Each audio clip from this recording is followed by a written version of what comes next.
Ah, c'est sportif le Pays de Bray, hein.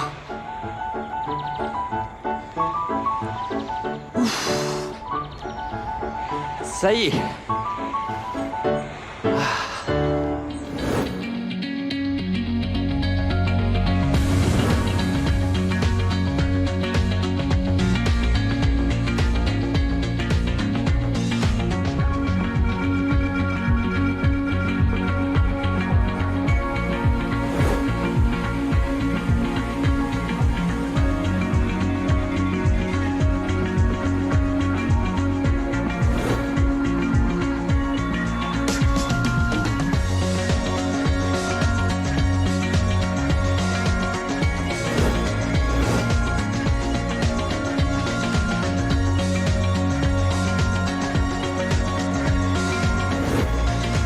Cette semaine, David Gallienne s'intéresse à l'un des plus anciens fromages de Normandie, le Neufchâtel. Il est fabriqué dans le Pays de Bray, une bande de terre située entre Rouen et Beauvais. Et ça fait longtemps que ça dure. Pour comprendre cette histoire, David peut compter sur Anthony, un historien du Pays de Bray. Aux archives, un parchemin atteste de la présence de fromage ici dès le XIe siècle. Ce tout petit mot, là, caserum, est en fait la toute première mention de fromage. Aujourd'hui, il y a 21 producteurs de Neufchâtel. Celui d'Hubert et d'Angélique a reçu à 3 reprises la médaille d'or. Notre chef leur rendra visite pour leur donner un petit coup de main, bien sûr. Ah là là. C'est excellent. Il cuisinera avec Benjamin sa recette du Neufchâtel pané accompagnée d'une compotée de rhubarbe et de cerises poivrées. Nul doute que le célèbre cœur a de l'avenir. Et alors, quelle vue, Anthony? Eh ben voilà, je t'avais pas menti. Tu vois la beauté de ce paysage. On est ici à la Ferté-Saint-Sanson, un petit village typique du Pays de Bray. Voilà tout ce qu'on aime dans ce paysage brayon. Sa vallée, son bocage. Et c'est super vallonné.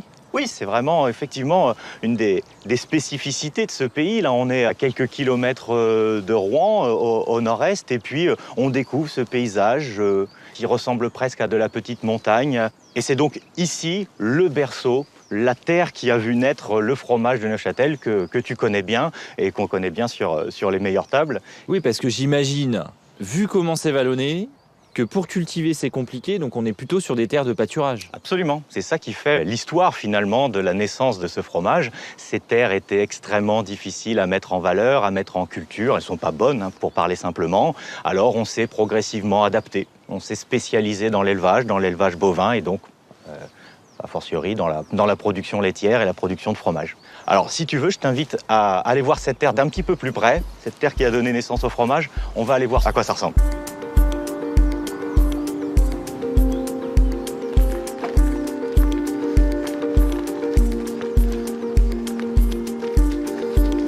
En fait, David, sais-tu ce que c'est que le triptyque du Pays de Bray?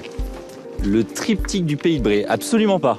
Alors, il y a 3 choses qui sont essentielles dans le Pays de Bray. L'argile, pour faire de la céramique, des poteries. Les pommes, qui vont nous permettre de faire le cidre et autres eau de vie. Et puis, bien sûr, les bêtes, les vaches, pour faire du lait et du fromage, le bon beurre qu'on a dans le Pays de Bray. C'est un peu ça, les trois éléments caractéristiques de ce pays-là. Mais alors, Anthony, comment tu connais toute cette histoire du Pays de Bray? D'abord, j'y suis né. Moi, je suis né à Gournay-en-Bray, de parents brayons qui ont eux-mêmes travaillé dans l'industrie fromagère. En tout cas, une bonne partie de ma famille a travaillé dans les usines Gervais. Donc finalement, le Pays de Bray n'a plus de secret pour toi? Ben, j'essaye, on en découvre tous les jours. Et puis d'autant plus depuis que je suis président de la Société d'histoire du Pays de Bray. Moi, je suis historien, professeur d'histoire-géographie, ça me plaît beaucoup tout ça. Alors voilà, ben, tu vois justement, regarde. Viens voir avec moi. Le trésor du Pays de Bray, c'est son herbe grasse. Ça, dans des très belles régions que sont le plateau Picard ou le Pays de Caux, on ne l'a pas à ce point-là.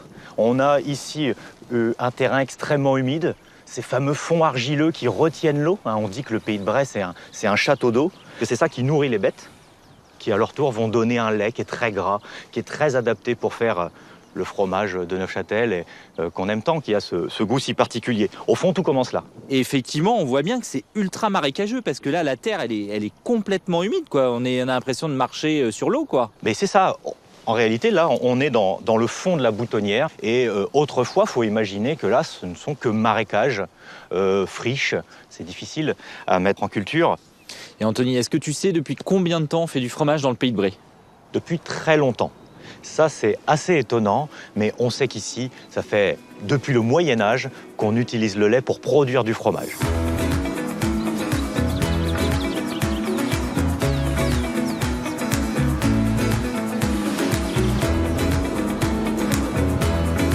Voilà David, nous voici aux archives départementales de la Seine-Maritime.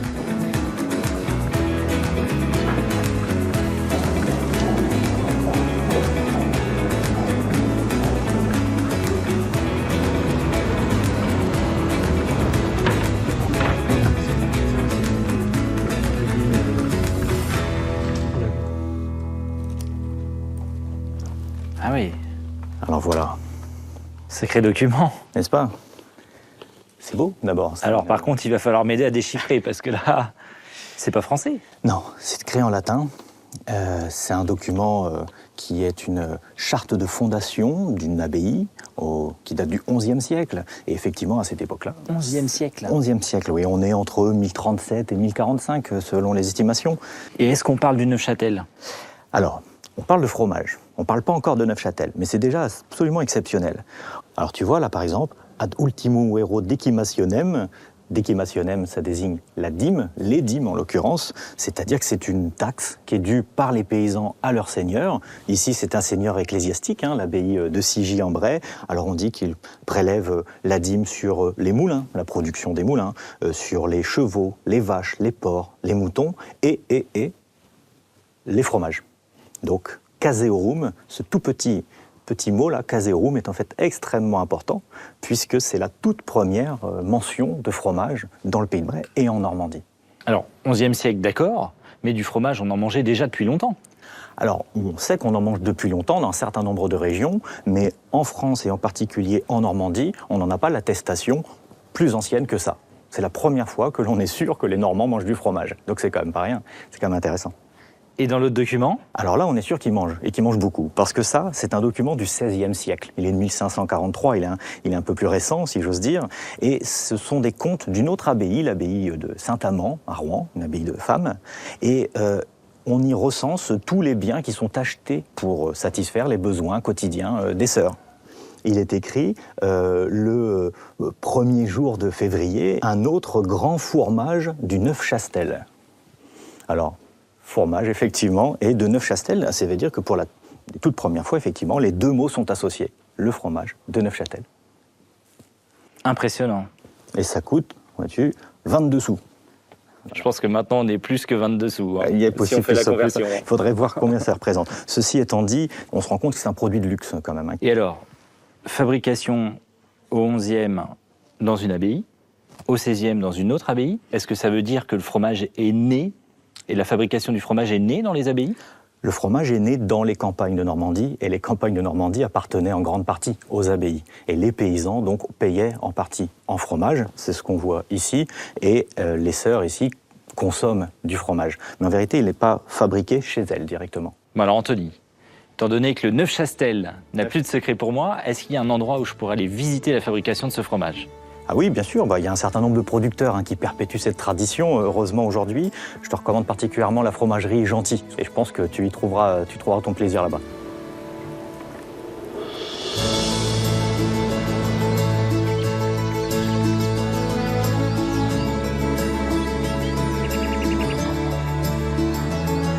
Bonjour Angélique, bonjour Hubert. Bonjour David. Bon, je vous ramène pas le soleil, Effectivement. Et alors, on est entouré que de vaches normandes, on dirait, là. Tout à fait. Là, il y a à peu près 45 vaches normandes, toutes pour faire de la production de lait pour le Neufchâtel. D'accord, donc on peut pas faire du Neufchâtel avec n'importe quel lait, si j'ai bien compris. C'est ça. Donc il nous faut absolument 60% de vaches normandes. Après, on peut avoir d'autres races, mais un minimum de 60%. Et elles pâturent combien de mois de l'année? Alors, elles vont pâturer 10 mois sur 12. Et alors moi, j'avais un truc quand j'étais gamin. Je cueillais toujours ça. Et puis je faisais est-ce que t'aimes le beurre? Voilà. On appelait ça les petits boutons d'or. Les boutons d'or, tout à fait. Et ça, c'est une herbe grasse aussi? Non, alors ça pousse naturellement. Nous, on ne cherche pas non plus à avoir des prairies hyper productives. Donc là, on est passé en bio il y a quelques années. Donc on laisse pousser un peu naturellement la prairie sans beaucoup d'intervention mécanique. Et la normande, c'est une bonne tondeuse à gazon, quoi. Tout à fait. Alors normalement, il reste plus grand-chose. Non, c'est une race de vache qui fait du très bon lait avec l'herbe qu'elle a à disposition. Et elles sont pas sauvages du tout, hein. Pas du tout, non. L'idée, c'est quand même de les élever dans le calme, qu'elles aient vraiment l'habitude de nous voir régulièrement, pas qu'elles se sauvent quand on arrive, et pouvoir travailler avec elles tranquillement, quoi. Voilà. C'est vraiment de l'élevage naturel.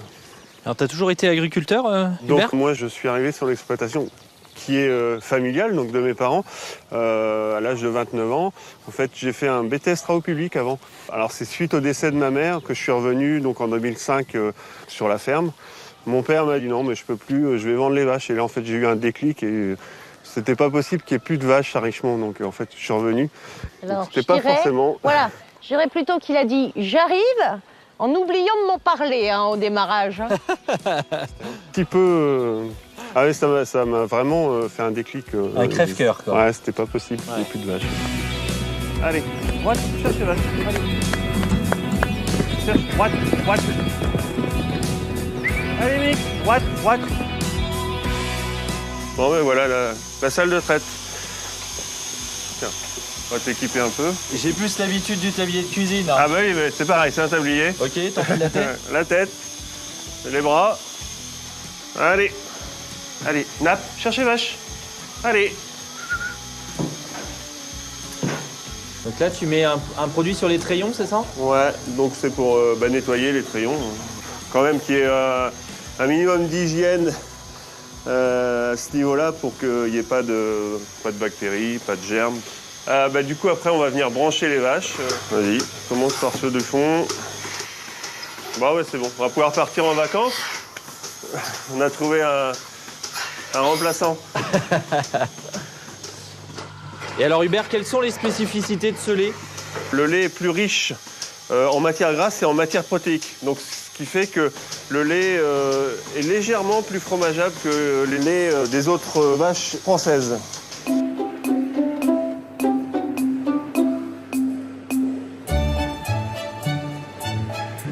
Alors, c'est toi qui transformes le lait. Voilà, c'est ça. Là, on va passer aux étapes de la fabrication du Neuchâtel.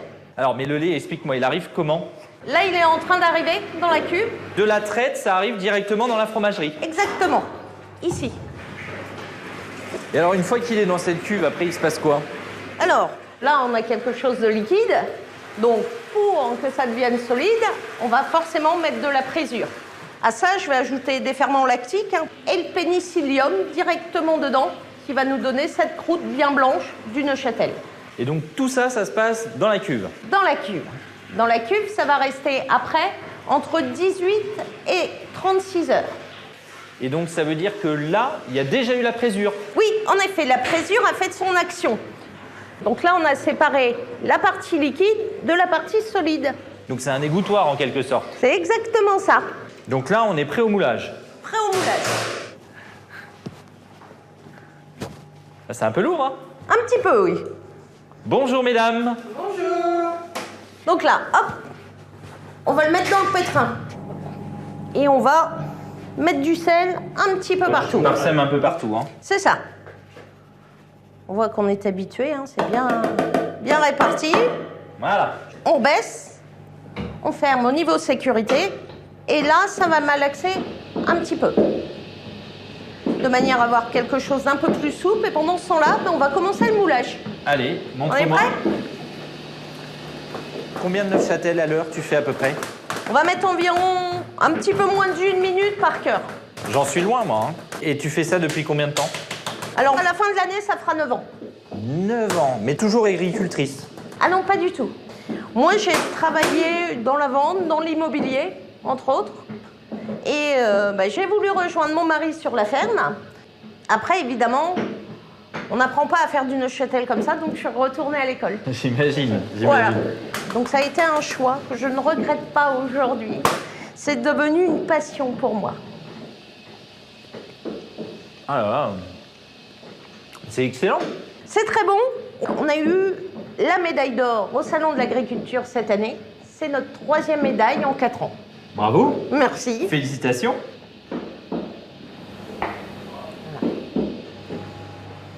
Voilà, la cave d'affinage. Ouh, mais il y en a 2-3, dis donc.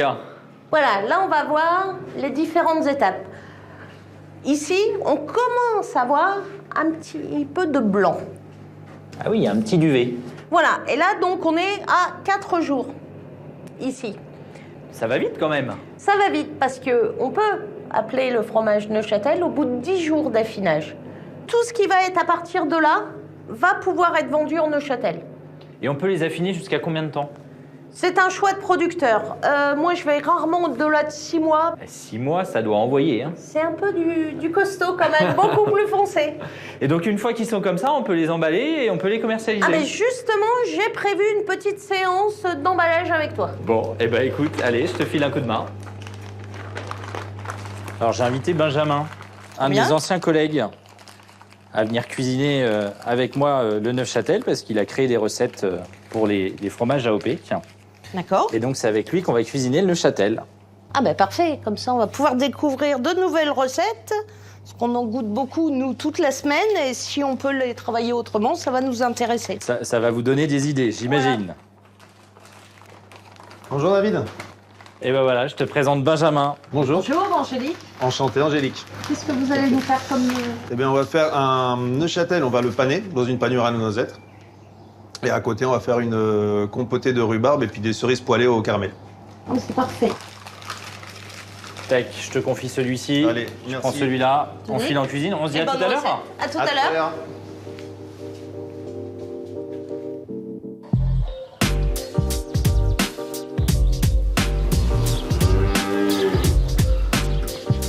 Pour réaliser le Neufchâtel pané de Benjamin, pour 4 personnes, il nous faut un Neufchâtel, 2 œufs, 50 g de farine, 150 g de chapelure, 100 g de noisettes en poudre, 16 pièces de cerises, un demi-poivre long, 8 cuillères à soupe de sucre, 2 bâtons de rhubarbe, 2 échalotes et 2 cuillères à soupe de vinaigre de cidre.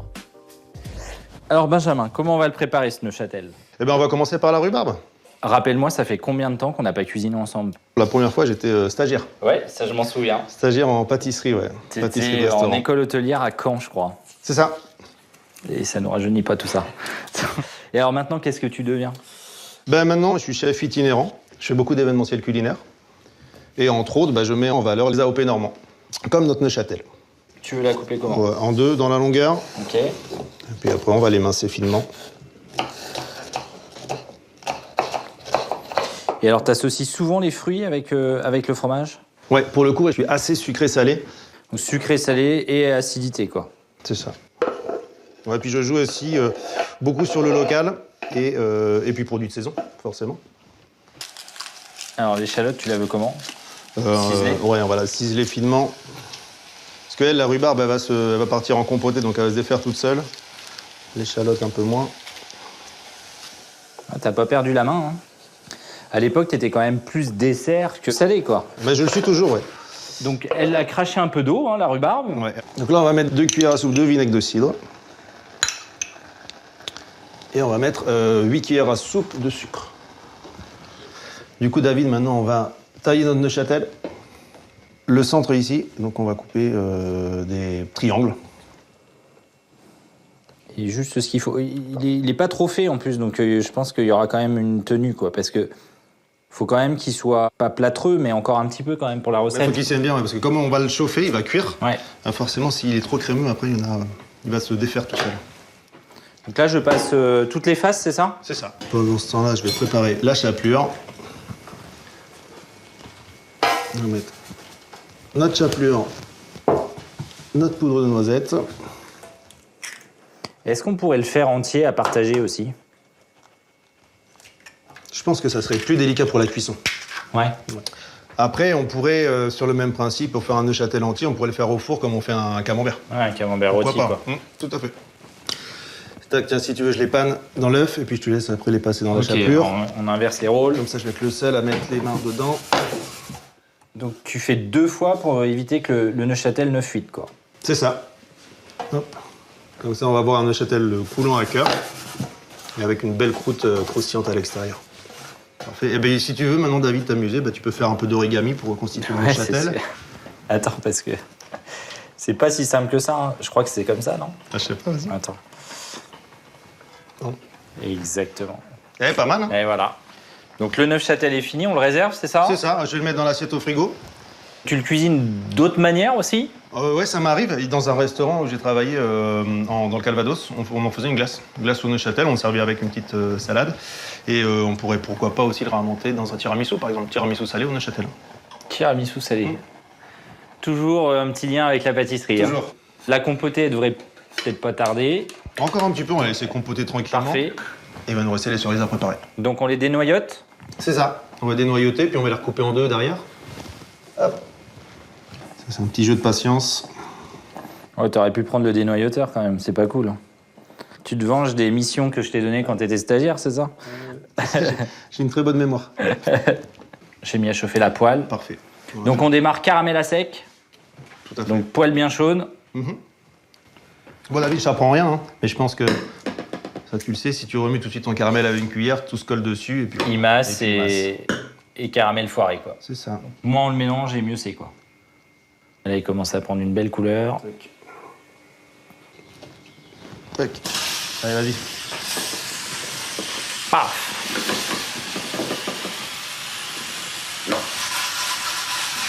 Bon, juste 10 secondes. Hop, le poivre. Bien râpé dessus. C'est un poivre indonésien. Et il est moins piquant que le poivre noir et beaucoup plus fruité. Donc du coup, avec les fruits rouges, ça se marie super bien. Donc on a les cerises, on a la compotée. C'est ça. Il reste plus qu'à frire les Neuchâtel. On est parti. Et après on passe à table. C'est ça. Il est temps parce que j'ai faim. Si tu pouvais aller un peu plus vite. Ok, chef. Dressage. On est parti.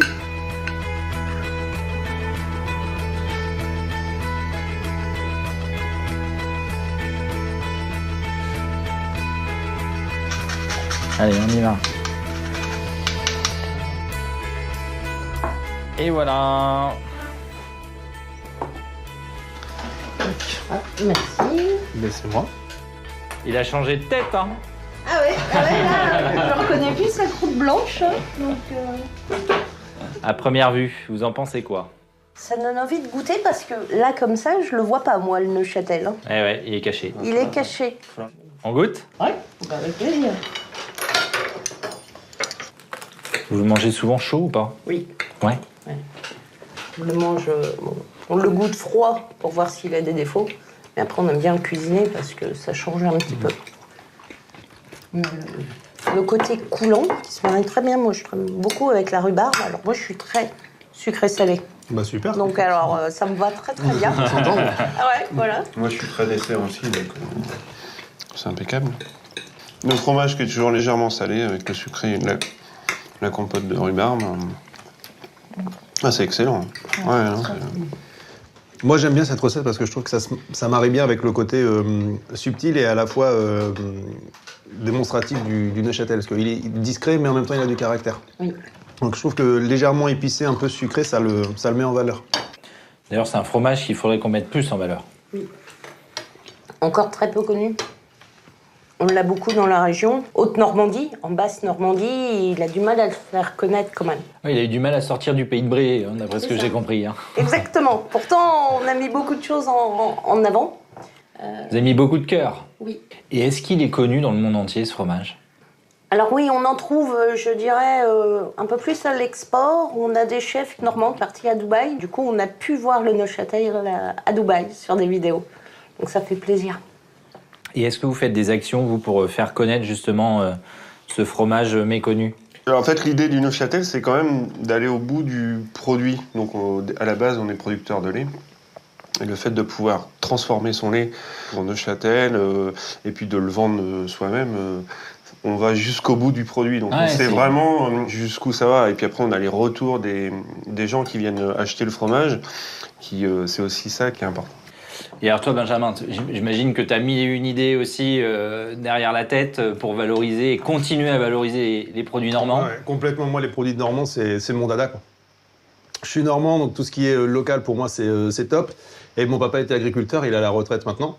Donc je sais tout le travail qu'il y a derrière, où j'imagine des fois, qu'il y a derrière, par exemple, le Neuchâtel qu'on voit ici. Et forcément, il y a eu beaucoup d'énergie mise à produire ce Neuchâtel. Donc je trouve que c'est des produits qu'il faut valoriser. Et j'adore, moi, justement, apporter ma petite touche à aider à valoriser ces produits-là et à valoriser forcément votre travail aussi qui est derrière. C'est très bien. Merci.